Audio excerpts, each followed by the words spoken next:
বাংলাদেশের সঙ্গে টেস্ট সিরিজের পরই টি-20 সিরিজ খেলবে ভারতীয় টিম। 3 ম্যাচের টি-20 সিরিজে মুখোমুখি হবে ভারত এবং বাংলাদেশ।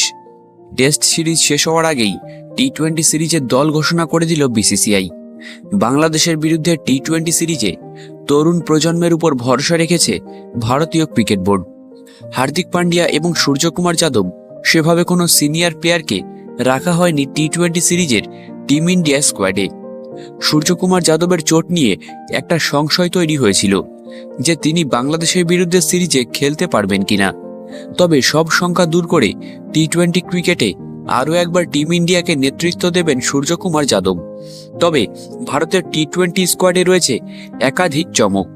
যেমন প্রথমবার ভারতীয় টিমের সুযোগ পেয়েছেন আইপিএলে নজরকাড়া পেসার মায়াঙ্ক যাদব। একই সঙ্গে দীর্ঘদিন পর ভারতীয় টিমে ডাক পেয়েছেন কেকেআরের বরুণ চক্রবর্তী। এক ঝলকে দেখে নিন বাংলাদেশের বিরুদ্ধে টি-20 সিরিজে ভারতীয় টিমের স্কোয়াড।